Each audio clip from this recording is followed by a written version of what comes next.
मेरे चुनाव क्षेत्र के लगभग 748 लोग जो हिमाचल प्रदेश वूल फेडरेशन में पंजीकृत हैं, परंपरागत तरीके से हमारे समुदाय का व्यवसाय जो है भेड़ पालन, उससे जुड़े हैं।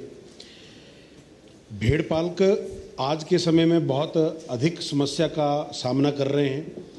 अभी सर्दियों में प्रवास के दौरान पिछले एक हफ्ते की मैं अगर बात कहूँ तो मुझे लंज, ढक्की की धार, नूरपुर, लपियाना, रानीताल, इन क्षेत्रों से चोरी की अनेकों घटनाएं लोगों ने मुझे सूचित की। मैंने पुलिस विभाग को सूचित किया, यहाँ के पुलिस प्रशासन को सूचित किया, परंतु कहीं कोई कार्रवाई नहीं हुई।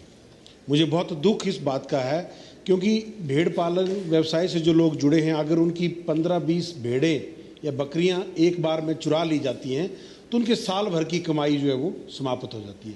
एक तो ये प्रमुख समस्या उन लोगों को प्रवास के दौरान झेलनी पड़ रही है।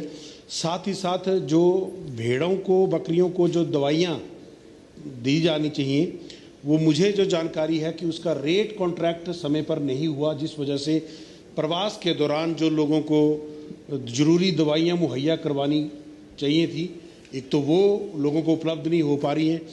तीसरा एक बड़ा कारण ये है कि जो फॉरेस्ट डिपार्टमेंट है वो चारागाहों के आकार को सीमित कर दिया गया है।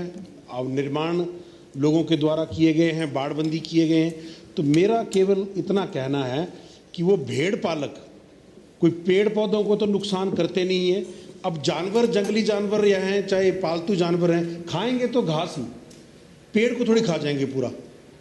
तो ये तो हमें थोड़ा सा अपने नियमों में भी रिलैक्सेशन देनी पड़ेगी, क्योंकि प्रकृति ने भोजन की व्यवस्था उनके लिए पेड़ पौधों के रूप में की है।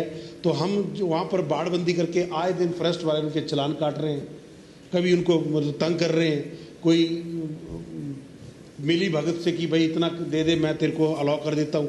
इस तरीके की अनेकों समस्याएं आ रही हैं। तो आपके माध्यम से मैं सरकार से ये आग्रह करता हूँ कि जो भेड़ पालकों को जो ये समस्याएं आ रही हैं, इस पर सरकार विचार करे। एक और समस्या कि राजस्थान से और अन्य प्रदेशों से जो पशु है यहाँ पर बेचने के लिए लाए जा रहे हैं, और जो स्थानीय पशु हैं, स्थानीय भेड़ पालकों की भेड़ें हैं, बकरियां हैं, उनके लिए बाजार में फिर खरीदारी कम हो रही है, जिससे ये व्यवसाय अब खतरे की जद में है।